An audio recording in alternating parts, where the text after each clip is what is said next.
Hey, Brendan here from Blue Light, and for those of you who haven't seen any of my videos before, over the past 5 or 6 years I've been coaching and supporting people for the police recruitment process with some considerable success, I'd like to add.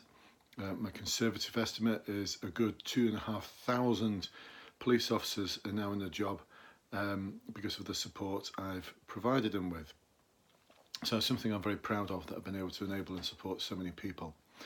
So what's this video about? Well, I've been waiting for this moment for a while now. In 2016, the College of Policing conducted an evaluation of their own assessment centre and determined that, in effect, it's not really fit for purpose. It's been up and around for a long time now. I often describe it to my clients as the weirdest conversation that you will never have again. The advice from the College of Policing is to act naturally and just be yourself.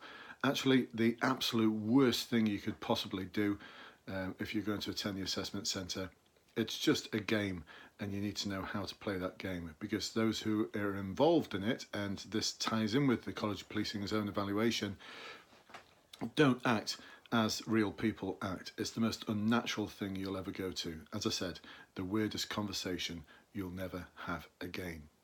So, what's going to come next? Well, the College of Policing have been working on a new version of the assessment centre, and it looks like from the 1st of April onwards they're going to roll out a pilot of it in the Metropolitan Police area. So quite a few of my clients are preparing for the Metropolitan Police, and they've been sent very, very basic details about what their half-day assessment centre is going to involve. Anyway, this is what it says. So we hold our assessments in half-day sessions where you can expect to sit and interview, participate in some interactive exercises, complete 2 video-based exercises, undertake a written exercise, and work with another candidate in a scenario-based, and get this, virtual reality exercise. So this is a really interesting departure for me. And I'm trying to sort of critically analyse what would come next based on the College of Policing's own evaluation and recommendations, based on my knowledge of how the College of Policing operate, based on good HR and interview theory, and also based on the sort of predictability about how the College of Policing and the police do things, and based on the new competency and values framework, which these are sure to be based around. So that's this document here, folks. The competency and value framework for policing, my apologies. Well, police work, yes, absolutely. And within there, you're going to see what sometimes could be a bit confusing in the whole document, the description of how it all works. Right at the centre there, you see values. So at this circle here, we've got values such as transparency, impartiality, integrity, and public service. We then have clusters around there and different levels of performance that are required around those behaviours. Could all get really confusing if you're not fully aware of how all of this works. So I've posted a separate video about this on YouTube. So if you're watching this on YouTube, just search for that YouTube video. And if you're watching this on Facebook, go back in my timeline and you'll be able to find the video I prepared on the competency and values framework. So I need to do a little bit more than that though, don't I? So for my clients, I need to actually start preparing them for these exercises. And I'm on it already, folks, I'm on it. This is like the introductory video to what I will be doing over the next several days to help support my fantastic clients. And I'll be posting the videos on the client-only Facebook group. So all my clients have access to a secret group, that's what Facebook call it. It's for my clients only, and that's where I post all my sort of bonus videos, and that's where it's going to go initially.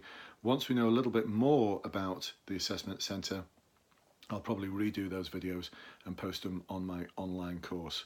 So more information about that online course just below there. If you're watching this on Facebook or YouTube, it's just below. So what are these exercises going to involve? What's my prediction? Well, they're going to be a lot more values based. So the previous assessment centre, what that was doing, it was assessing for competence and kind of hoping for the best in respect of values. So prior to September 2015, there's absolutely nothing in the assessment centre which assessed even remotely a candidate's values. So it's possible to get into the police without anyone checking as to what your value based was. So what did the College of Policing do about that? Well, in 2015, September 2015, they added 2 values and motivation questions to the interview phase of the assessment centre. But it's not really cracked it, I really don't. Because those questions, I do believe, are asking for your understanding of certain values. They're not asking you to actually demonstrate anything. My 9-year-old daughter could prepare an answer around her understanding of certain values, certainly with my support and guidance. So I think what some of these exercises are going to do in the new assessment centre is assess you against that competency and values framework. So what would I expect? Well, in the interview phase, I'm going to expect you to be asked questions which are going to challenge you around those values. So once again, I've posted a video on what a competency and values framework interview might look like, and I've already had some extremely positive feedback from people who have attended CVF type final interviews.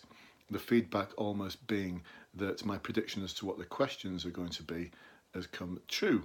So it's good to hear that I'm thinking alongside the like-minded individuals and probably people who've got similar backgrounds to me in police forces. Now comes the interesting part, participate in some interactive exercises. I so hope they're going to get rid of this Westshire Centre nonsense. So in the current assessment centre, they're asking you to role play a customer services officer at a shopping centre that doesn't exist, and then they're going to ask you to just be yourself. It's absolutely impossible. I'm hoping now that what they're going to do is present you with interactive exercises where you're going to meet people and they're going to tell you that your role is as a police officer in several months' time once you've completed your training.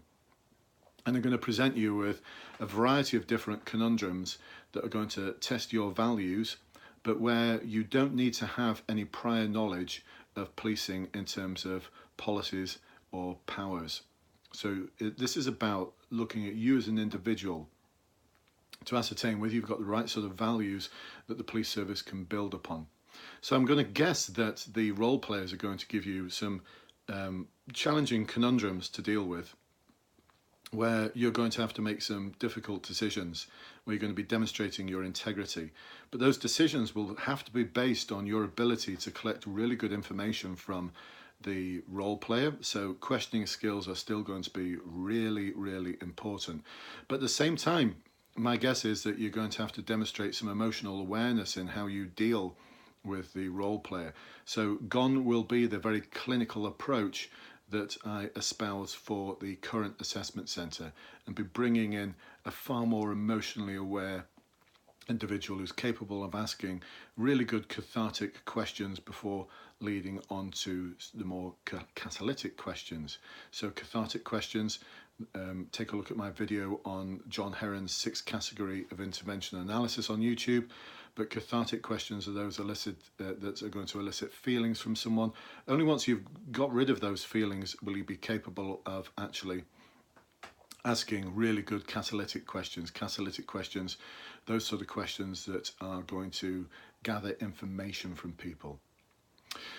So there'll be some analysing of that information involved as well, in conjunction with information provided to you prior to the role play. And then you'll be making decisions as to what your approach is going to be. Now, in the current state of policing at the moment, as many Chief Constable has said, that we're not going to be able to enforce our way out of some of the complex problems that the police are faced with. So my expectation is that you'll be making decisions in respect of solutions that are very collaborative, that are enabling and supporting those players in the role play, those people who are involved. And very much about you not taking things on, but you enabling and coaching and supporting others and collaborating with partner agencies to ensure that the solution that you provide, or the solutions you provide, are actually going to stick, as opposed to solutions that are very enforcement based. So that's my prediction for what the interactive exercises will look and feel like. 2 video based exercises My guess there is they're going to be a sort of what would you do next type of video exercise. So you'll have to write some kind of report, or you you could be asked by an assessor. So what did you make of that video? What do you believe the current issues are? What do you believe the challenges are? What would you do next? How would you approach? That sort of thing. Even if it's not an assessor asking you that, if it's written, I think that's where it'll be going. So you'll be looking once again at solutions that are very participatory, very collaborative, very enabling, very supportive. And I'll go into what that will mean in far more depth for my clients. The written exercise, I think, same, probably give you some form of conundrum in an incident, and again asking you what the current issues are with that problem, who's affected and how, and what would your approach be, and what would you need to do to collect further information before you could start implementing solutions. And once again, those solutions very collaborative, participatory, enabling and supportive. Now here comes a really interesting one. You're going to work with another candidate in a scenario-based virtual reality exercise. Well, what if that other candidate is absolutely hopeless?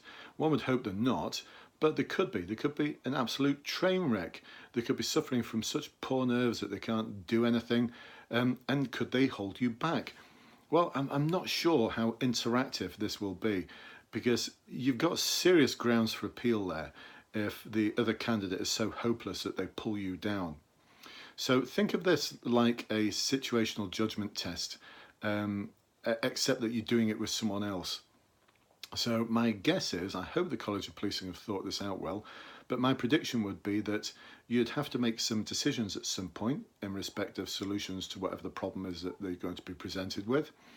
And the way you're going to be able to do that is to look to seek guidance and feedback off the other person that you're working with, or to see what you do to utilize them as a resource and how you'd collaborate to solve that particular problem. So I'm hoping they'll put you both in the position of a police officer, but they might not. They might go into the weird imaginary world of the Westshire Centre. Or they might not call it the Westshire Centre, it might be something else by then. I just don't know. But once again, I believe that what they'll be looking for now is the extent to which you're approachable, the extent to which you can approach others for guidance and support, the extent to which you seek feedback from others about your behaviour, as well as being able to give feedback to others. Again, looking at the whole sort of emotional awareness of you as an individual. So those are my predictions, folks, and that's how I'm going to start preparing people who are my current clients who are going to be faced with this in a matter of just 3 weeks or so. It'll be interesting to see what tips out of it, especially bearing in mind that I expect them all to sign a confidentiality agreement after, where they will agree not to disclose the contents of the assessment centre. So I won't ask them what happened. They may give me some feedback as to the sort of exercises that they do, but certainly I'll never ask them about the contents of those exercises. I'm hoping also that the College of Policing are going to release a little bit more information, because at a moment in time, all they're basically saying is we're going to do these exercises. They've not even said what competency framework individuals are going to be assessed against. Now that's really poor practice. To expect people to go into an assessment process and not tell them what standards of behaviour they're going to be assessed against is, in my belief, quite poor practice. So I'm hoping a little bit more will tip out the College of Policing. Anyway, it's all going to come out in the wash. It's very exciting. It's absolutely what's needed. Something which actually assesses for values so that we can then later on develop competence is absolutely what's needed by the police service now, because the sort of current challenges that you're going to be faced with as a police officer are not going to be met well by people who are just competent on their own. You're going to have to be very, very emotionally aware of what's going on around you. You're going to have to be really, really in touch with your communication skills and how these impact on others and how your behaviour impacts on others and what you're going to do to seek feedback from others about that. There's going to be a need for you to be very creative and innovative in how you deliver solutions. Remember, you are not going to be able to enforce your way out of a lot of the complex, wicked problems which face society today. The police officers of the future, and today actually, need a very different suite of skills. Of course, you still need to know your police powers. You need to know when it's right to arrest someone or what to do in case of a drink driver. But you know, that's just the foundation level of what I think is required from today's police officer, and certainly from the future's police officer. So, you know, let me know what you think, folks. These are my predictions. I'm going to post them on Facebook and YouTube now, and probably on LinkedIn as well. Let's see where it takes us. And let's see how these predictions actually pan out. So there you go. 3 weeks before the launch of the new pilot for the assessment centre from the College of Policing, those are my predictions, and that's what I'm going to be doing to support my fantastic clients who are deserving of that kind of support. Remember, I don't show them what to do, I just show them the journey. I show them what they need to do to prepare. They do all the hard work, and then they go out and pass it and ace it. Never ask them what happens at the assessment centre.